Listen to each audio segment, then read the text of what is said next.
یا رحمان یا اللہ یا رحمان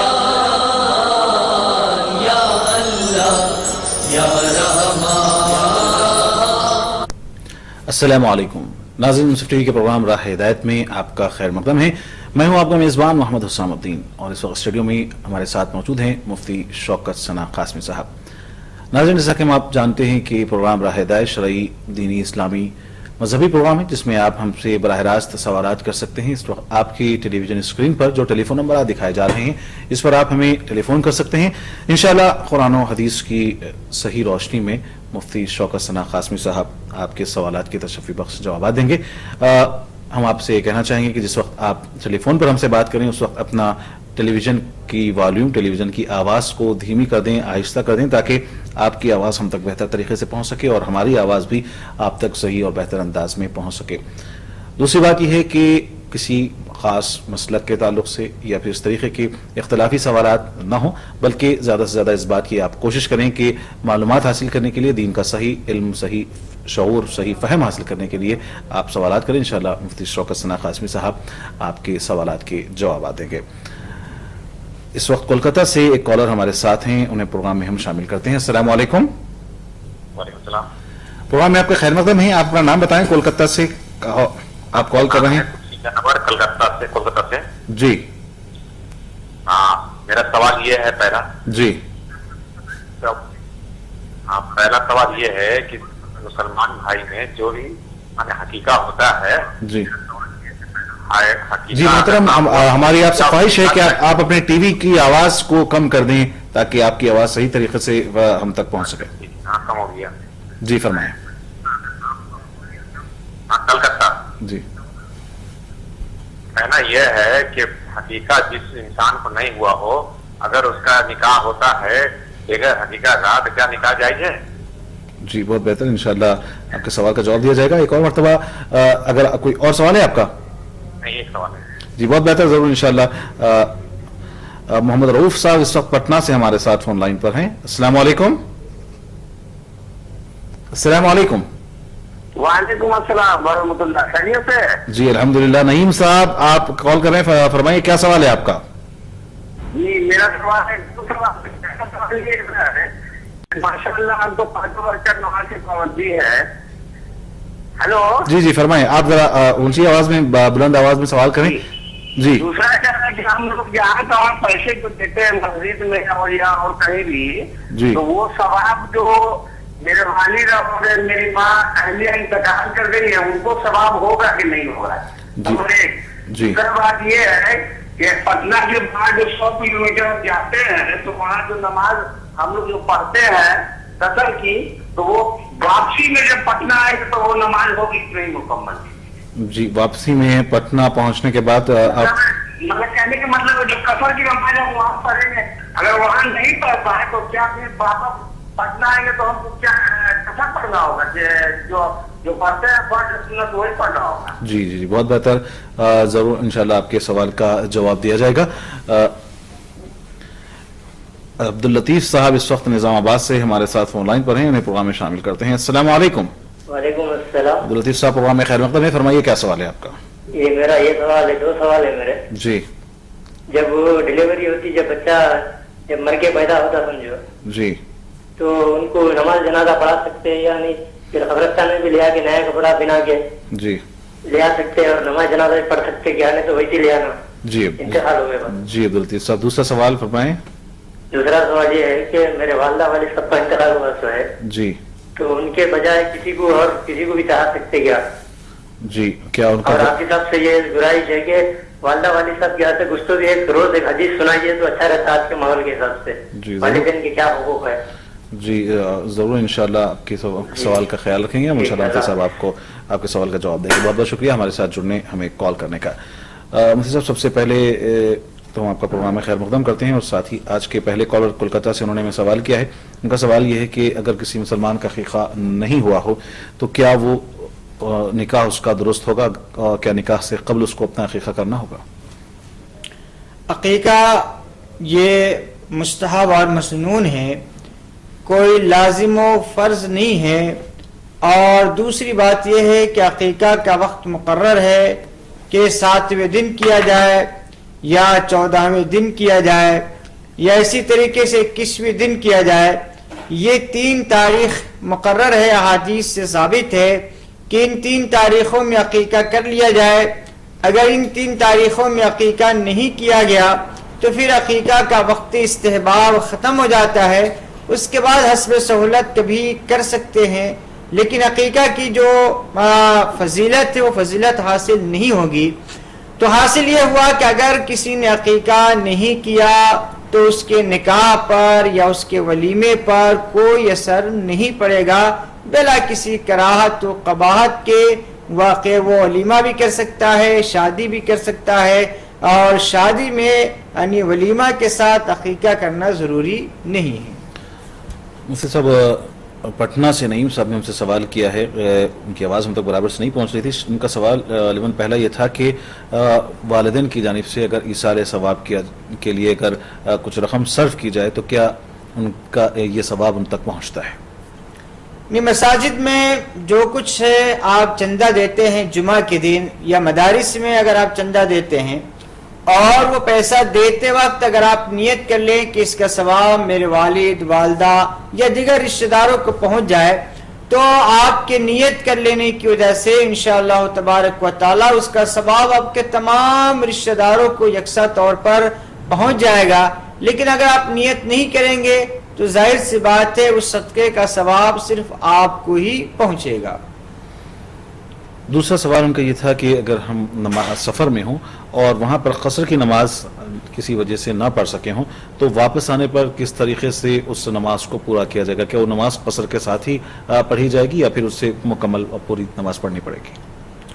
حضر میں جب آپ مقیم ہیں، اپنے وطن میں ہیں، اور کوئی نماز آپ سے قضا ہو گئی، اس کو اگر آپ سفر میں قضا کرنا چاہتے ہیں تو 4 رکعت پڑھیں گے.